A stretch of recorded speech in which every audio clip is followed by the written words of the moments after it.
Chico's head the night before Cultural Day, and 7 a.m. in the morning of Cultural Day, Kingston barged into my room yelling, "Fight me, Tina!" I'm like, what happened, bro? And he goes, "Give me back my hair, new." And in that moment, everybody in the room burst out laughing because there was a gaping hole on Kingston's head. I simply maintained character and calmly asked again, "What happened, bro?" But inside I was like, exactly as planned. There's no time, I'll soon be rich. As a boarding student, you're not allowed to leave campus under any circumstances, and your diet and eating schedule were pretty much the same as everyone else's. We had breakfast at 7, brunch at 11, lunch at 1, dinner at 4 p.m., and nightcap at 8 p.m. We weren't allowed to bring money to school under any circumstances, therefore it was deemed as contraband. I mean, it made sense because we weren't allowed to leave campus under any circumstances. Therefore, purchasing anything outside of campus was inevitably a dub, and my school had ample security to make sure it never happened.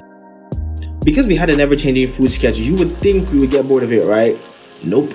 We're academically and physically active before each meal or snack, so we were always hungry, borderline starving before the next meal. This ensured that we never got tired of what we ate, even though we ate in routine. Our favorite thing to eat was brunch and nightcaps, which are just fancy names for snacks. And amongst these snacks, our favorite snack to eat was gala. Gala is similar to what Americans refer to as sausage roll. Matter of fact, sausage roll is basically gala that's studied abroad. Gala was life. Gala was a cure for cancer. Gala was the elixir of youth. Gala was the reason your ex broke up with you, and gala will be the reason your ex marries you. Yes, I'm talking about you. Gala was gala. And gala was given to us once a week. Because it was our favorite snack, it had high demand but not enough supply. And because of this fact, we were able to build an economy with gala as the foundation.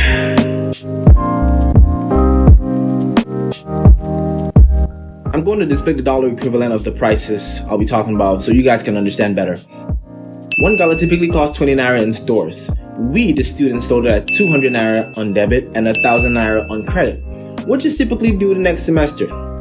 There was no means of escrow, so everyone had a unique way of making sure they got paid. Mine was that my customers had to fulfill 2 conditions. 1, they had to be trustworthy, and 2, they had to be physically weaker than me. This condition was to make sure I came out on top if we ever had to duke it out because of money I was owed.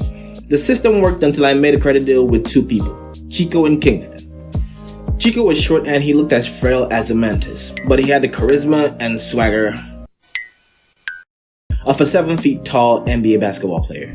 Kingston had a similar build to mine, which was a direct violation of my second rule, but I had known him for a long time, so I decided to trust him.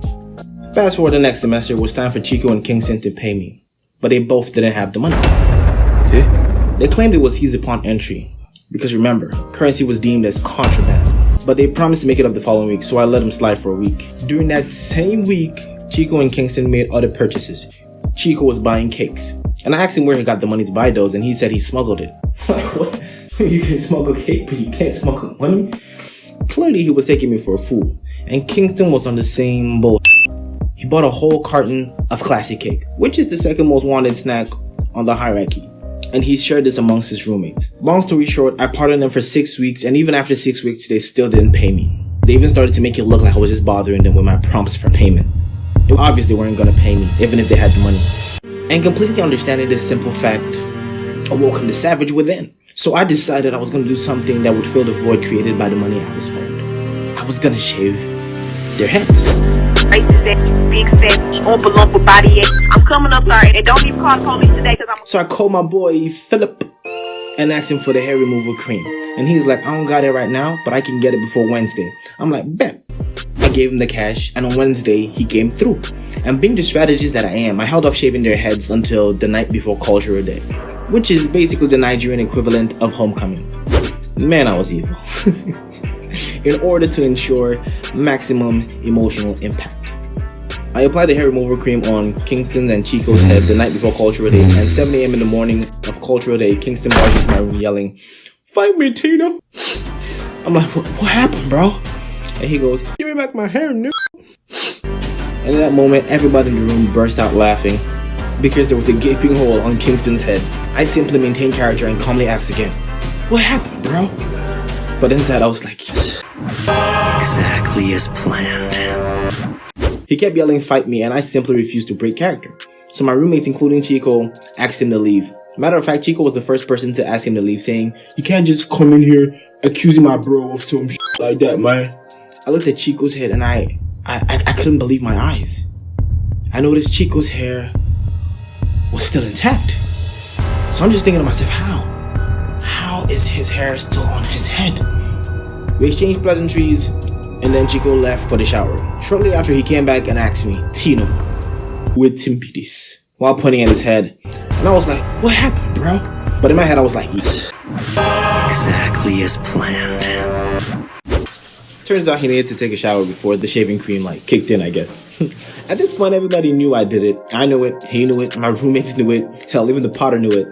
But no one opposed what I did because everybody knew Chico and Kingston owed me money and they simply refused to pay.